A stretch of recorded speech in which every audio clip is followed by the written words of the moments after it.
সকালবেলা ঘুম থেকে উঠে এনাকে আমার রেডি করতে ইনার পেছনে সময় দিতে দিতেই আমার অর্ধেক সময় চলে যায়। শরীরটা এতটা খারাপ, গতকাল রাত থেকে হঠাৎ করে দেখি হচ্ছে গলা খুসখুস, মাথা যন্ত্রণা, আর হচ্ছে কেমন একটা গা ম্যাচ ম্যাচ করছে। তো ব্যাস মাঝ রাতে গলা দেখি স্বর বেরোচ্ছে না, এখন যাও একটু বেরোচ্ছে, তখন তো বেরোচ্ছিলই না। ব্যাস বুঝে গেলাম যে আমার ঠান্ডাটা লাগলো। আরও কি হয়েছে বলো তো, রাত্রিবেলায় না আমি করে শুই, কান টান ঢেকে শুই। এবার এই শীতের সময় কি হয় বলো তো, বিছানায় একবার ঢুকে গেলে না প্রচণ্ড কুড়েমি লেগে যায়। ওই জন্যে আমি আর হচ্ছে বাইরে বেরোইনি, মানে ওই যে চাদরটা কান দিয়ে পেঁচিয়ে নিই, তো সেটা বাইরে ছিল। দেখি বাবা রেডি করি, একটুখানি রোদে যাব, আমার গায়েও একটু রোদ লাগাবো। দাঁড়াও দাঁড়াও দাঁড়াও, যদি বৌদি থাকে বৌদির কাছে দিয়ে তারপর আমি ঝটঝট করে মানে কাজ সেরে ফেলবো। ছেলেকে দিয়ে আসলাম বৌদির কাছে, এবার আমায় দৌড়ে দৌড়ে কাজ সারতে হবে।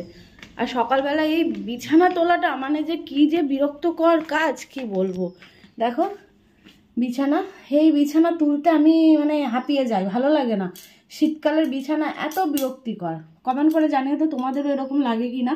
গরমকালের বিছানা যেমন জাস্ট বালিশটুকু থাকে, হালকা পাতলা একটা চাদর থাকলো, আর এই যে শীতকাল, ও তারপরে ছেলের আনুষঙ্গিক জিনিস।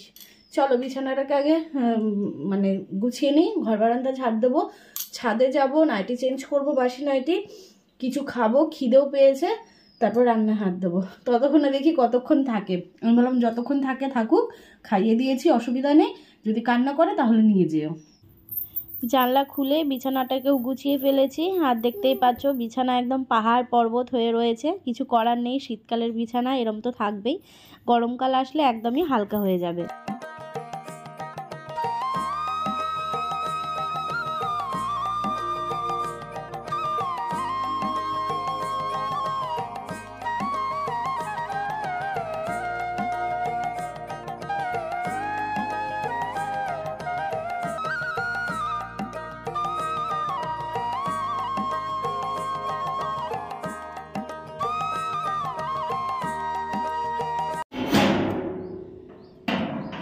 আমি ভাবছি ছাদের দরজাটা কোথায় গেল, মানে চাবিটা কোথায় গেল। তারপর মনে পড়লো যে না, হয়তো সকালবেলা বললো যে গাছে জল দিতে এসেছিলাম, তো তখনই খুলে দিয়ে গেছে। চলো এদিকে জামা কাপড় আনলাম, ধুয়ে দেবো, আর এইগুলো হচ্ছে কালকের ধোয়া, এগুলো হচ্ছে মেলে দেবো, ভেজা রয়েছে। আর বড়িটাকেও রোদে দেবো। এদিকে দেখো বড়ি রোদে দিয়ে দিয়েছি, আচার রোদে দিয়েছি, জল রোদে দিয়েছি, ছেলের জামা কাপড় মেলে দিয়েছি, ঠিক আছে। আর তোমাদের একটা জিনিস দেখাবো, সেটা হচ্ছে এই দেখো ফুল আসছে এখানে। তারপর কোথায় গেল, কোথায় দেখলাম যেন, যা নিচে কোথায় দেখলাম যেন, এই যে আরও তো উপরে উঠেছে, নিচ থেকে তো শিম ধরে, দেখা যাক কত দূর কি হয়। এখন উপরে বাইছে, চলো আর নিচে যাই। ছেলেকে এই ঘরে ঘুম পাড়ি দিলাম, এই যে ঘুমোচ্ছে। আসলে হচ্ছে একটা পার্সেল, এটা হচ্ছে ওই আন্টি আমার বরের জন্য কি পাঠিয়েছে, টুপি না কি যেন পাঠিয়েছে, বলেছিল, পরে দেখাবো তোমাদের সাথে, ঠিক আছে। চলো এবার রান্না করবো, খিদে পেয়েছে, খাবো, মানে একদিকে খাবো একদিকে রান্না করব, কিছু করার নেই। ওই খাওয়ার সময়টা আমার হয়ে ওঠে না, ও যতক্ষণ একটুখানি ঘুমায়, এখানে এই সময়ের ঘুমটা তো খুব একটা জোরালো হয় না, তো তার জন্যে আজকে করব হচ্ছে ফুলকপি করব। আর কি করব, ভালো লাগছে না, ঘাটটার যন্ত্রণা করছে, তো খেতেও ইচ্ছে করছে না, কাজ করতেও ইচ্ছে করছে না, ম্যাচ ম্যাচ করছে গাটা। মাছ নিয়ে নি আজকে, দেখি কি করা যায়। এদিকে দেখো প্রেসারে আমি ছেলের খাবার বসিয়ে দিয়েছি, আর ওইদিকে আমাদের ছোটো হাঁড়িতে ভাত, কারণ সকালবেলার জন্য আমাদের খাবার হচ্ছে এইটা। ও খেয়ে চলে গেছে, আর এখন আমি খেয়ে নেব। আর এদিকে ওই জন্য একবেলার জন্য ভাত বসিয়েছি। এখানে ফুলকপি কাটলাম, ফুলকপি আলুর তরকারি হবে, আর একটু বেগুন ভাজা করব, আর আলু সেদ্ধ দিয়েছি। আর আমার না ছোট একটা প্রেশার কুকার কিনতে হবে, জানো তো, মানে এত বড় প্রেশার কুকারে ছেলের জন্য একটুখানি ভাত করা মানে অনেকটা চাপের হয়ে যায়, তাই এটা দেখি ছোট প্রেশার কুকার কিনবো। চলো এই খাবারটা সকালের আমার খেয়ে নিই। আর তো খেয়ে কাজে গেছে। আর আজকে করেছিলাম মানে গতকাল রাতে ময়দা ছিল না, আটা দিয়েই লুচি বানিয়েছি। আমি কখনো আটা দিয়ে লুচি বানাই না, ভালো লাগে না অ্যাকচুয়ালি। লুচি মানে আমার মনে হয় একটু খাবো ময়দা দিয়েই খাবো, রোজ রোজ তো আর এইগুলো কেউ খায় না। তো যাই হোক চলো খেয়ে নিই। কে এটা? রৌনক সোনা উঠে পড়েছে, আর উঠে পড়ে কোথায় চলে এসেছে দেখো, এই দেখো এখন ধারে চলে এসছে। বাবাই বাবাই ঘুম হয়ে গেল? হ্যাঁ, আমার তো সবে ভাতু ভাতু রান্না হয়েছে, এখনো তরকারি হলো না। কি হবে এবার, কি হবে? একটু খেলা করো, আমি তরকারিটা বসিয়ে দিই, আমি তোমায় খেলনা দিই, ঠিক আছে? আমি খেলনা দিই, তুমি হচ্ছে খেলা করো, আমি তরকারিটা একটু বসিয়ে দিই। তরকারি করতে সময় লাগবে না, বসিয়ে দিলেই হয়ে যাবে, ঠিক আছে? হ্যাঁ, তোমার খেলনা ওই যে পেছনে খেলনা রয়েছে, ধর তো বাবাটাকে ধর তো। হয়ে গেল ঘুম, ওকে খাওয়াতেও হবে, স্নান করানো রয়েছে। হ্যাঁ, কত কথা শিখেছে তোমরা জানো? জানো তোমরা কত কথা বলতে পারে ও? হ্যাঁ হ্যাঁ হ্যাঁ, কত কথা বলতে পারে ও এখন। দাদা দা বলে, বাবা বলে, মামা মা বলে, আমা বলে, আমা আমা এরম বলে, তাই না বাবা? এটা কে? রনক পাপা, তুমি বাবার টুপি পরেছো? হ্যাঁ, তুমি বাবার টুপি পরে নিয়েছো? দেখি দেখি দেখি মুখখানা দেখি, দেখি মুখ দেখি। বলে বাবা, লালও ঝলো পড়ে গেল হঠাৎ করে, আবার দেখি লাল পড়া শুরু হয়েছে। কি সুন্দর লাল পড়া কমে গেছে। চলো তেল মাখাতে হবে, স্নান করাতে হবে। খাওয়া হয়েছে, ওষুধ খাওয়া হয়েছে, এটা থাক। এই যে এটা হচ্ছে বাবার, এটা হচ্ছে আন্টি পাঠিয়েছে, সুন্দর হয়েছে, সুন্দর হয়েছে তো। পরবা। ও এটা কান ঢাকারি। হ্যাঁ হ্যাঁ, এটা হচ্ছে দুপাশে কান ঢাকা থাকবে। চলো আজকে সিম্পল খাবার, ফুলকপি মানে ফুলকপি আলু দিয়ে তরকারি, বেগুন ভাজা আর আলু সেদ্ধ। এদিকে ওর জন্য খাবার বেড়ে নিয়েছি, আর আমার জন্য, ছেলেকে কোলে নিয়েই খাবো, কিছু করার নেই। নজর চলে গেছে গাড়ির দিকে, কি ঠান্ডা গো বাবা বাবা বাবা। সে যে স্নান করে এখন হচ্ছে একটু রোদে বসবো আমরা। ভাল লাগছে না গো, গলা কি ফুসফুস করছে। টাটা।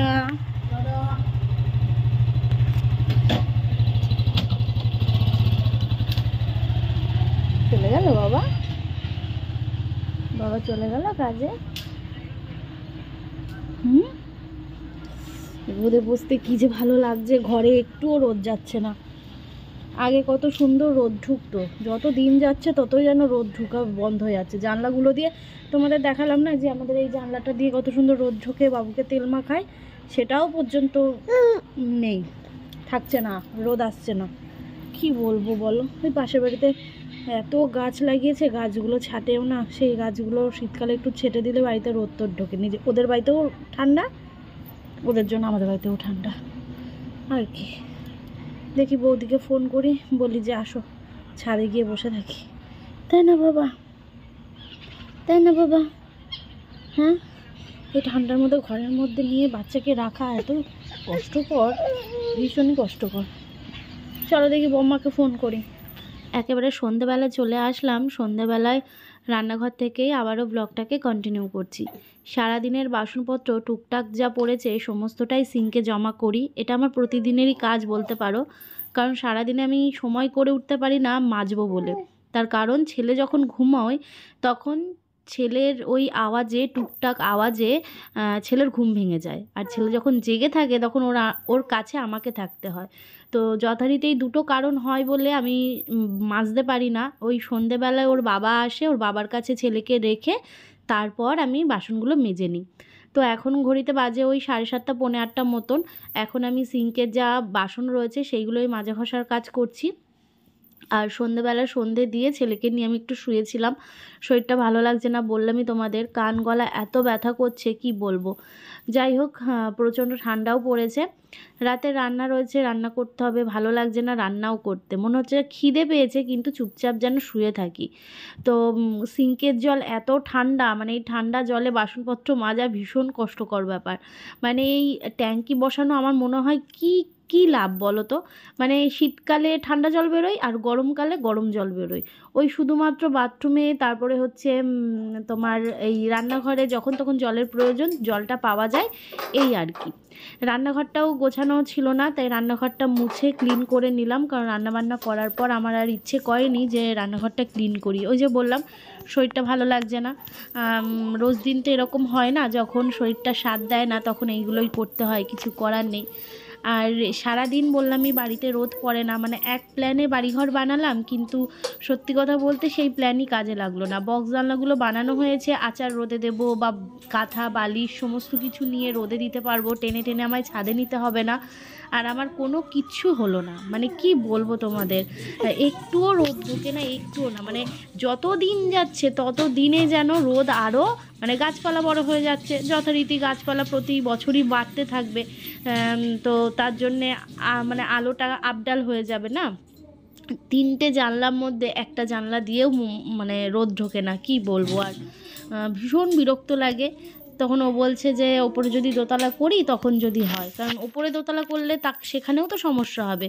তার কারণ গাছগুলো এমনই গাছ, সেই গাছগুলো মানে বড় হবে, ছোট গাছ না, সুতরাং দোতলার সমান গাছ হয় সেইগুলো, সেগুন শাল সেগুন গাছগুলো। তো আমার ছাওয়াই থাকবে, তাই না? তো বাড়িতে ছোট বাচ্চা থাকলে একটু রোদ পড়লে ভালো হয়। সব সময় দেখবে টেনে টেনে ছাদে নিয়ে যাওয়াটাও সম্ভব হয় না, ওর বিছানা কাঁথা আমাদের সমস্ত কিছু একটু রোদে দেওয়ার প্রয়োজন হয়। আর সত্যি বলতে ছেলেকে ঘরে একা রেখে আমি বালিশপত্র বিছানা কাঁথা টেনে টেনে ওপরে নিয়ে যেতেও পারি না। তো এখন ঘরে চলে আসলাম, এসে ছেলের সাথে একটু বসে সময় কাটাচ্ছি। দেখতেই পাচ্ছ ও এখন মানে খেলা করছে, খেলার মুডে রয়েছে। তো ওর সাথে একটু সময় কাটিয়ে তারপরেই রান্না করতে যাব, মানে একটু বসলাম আর কি, একভাবে একটানা কাজ করতে পারছি না। তারপর ছেলের খাওয়ানোর সময়ও হয়ে গেছে, তো ভাবলাম একেবারে ওকে খাইয়ে তারপরেই রান্নাঘরে যাব। রান্নাঘরে একবার ঢুকে গেলে না তখন দেখবে মনে হয় যেন না রান্নাটা কমপ্লিট করে নিই, রান্না ছেড়ে আসাও যায় না, আর ছেলের খাওয়ানোর সময়টাও পেরিয়ে যায়। তো ওই জন্যে ওকে একেবারে খাইয়ে নেব। কিন্তু দেখো খাওয়ানোর পর এই যে দুধ নিয়েছিলাম, দুধটা খায়ও নি, এখন হচ্ছে ওর বাবার কাছে আদর খাচ্ছে, মানে সেই কান্না, আর খাবে না। তো যাই হোক, আর কি করা যাবে, জোর করে তো আর খাওয়াতে পারি না। যতটুকু প্রয়োজন হলো দিলাম, কিন্তু এরপরে আর কাঁদতে কাঁদতে যদি খায় তখন বমি করে দেবে। তো তারপর রান্নাঘরে চলে এসেছি, ডিম আলু সেদ্ধ করে নিয়েছি, আজকে ডিমের ঝোল আর রুটি করা হবে, যেহেতু সারাদিন সেভাবে তেমন একটা খাওয়া পড়েনি। তো আর এই যে ডিমটা না কেমন একটা হয়েছে, মানে আমি যতবারই বলি না তোমাদের যে নুন হলুদ যাই দিয়ে সেদ্ধ করি না কেন, আমার একটা না একটা ডিম একটু অন্যরকম হবেই। মানে 4টে ডিম দিলে একটা খারাপ হবে, 2টো ডিম দিলে একটা খারাপ হবে, একটা খারাপ হবেই।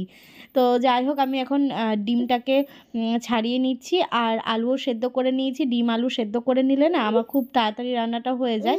তো তরকারিটা বসিয়ে দিয়ে তারপরে আটাটা মেখে নেব, রুটি করতেও বেশি সময় লাগবে না।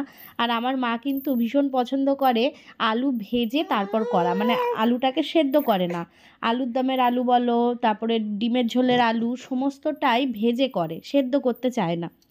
তো যাই হোক, মায়েরও শরীরটা খারাপ শুনলাম, মা ফোন করেছিল, মায়ের পায়ে ব্যথা বেড়েছে। আর এই ব্যথা বুথাগুলো না দেখবে এই শীতের দিকে বা ঠান্ডা বেশি পড়লে তখনই কিন্তু হয়। আর এই 2টো দিন ধরে ভালোই ঠান্ডা পড়েছে, তাই জন্য মায়ের পায়ে ব্যথাটা একটু বেড়েছে। তো আমিও যে যাব গিয়ে থাকবো সেটাও সম্ভব হচ্ছে না এখন। ধরো কদিন আগেই গেছি, তারপর বাড়িতে একটা অনুষ্ঠান, তারও ব্যাপার রয়েছে, এখন প্রচণ্ডই চাপে রয়েছি, মানে কি হবে না হবে সমস্ত কিছু মিলিয়ে।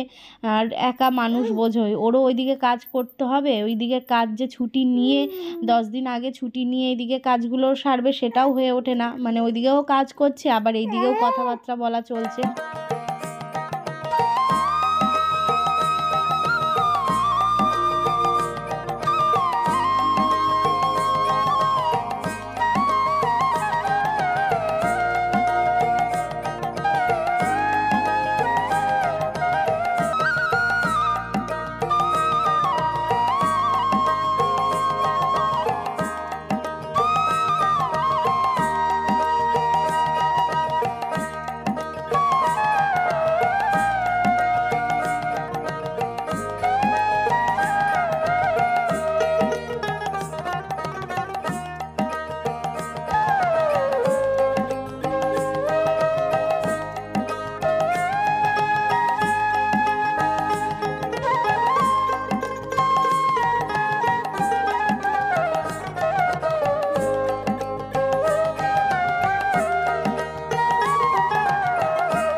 চলো ব্লগটা শেষ করব, তার আগে রাতের খাবারটা দেখিয়ে দিই। গরম গরম রুটি আর তার সাথে রয়েছে ডিম কষা।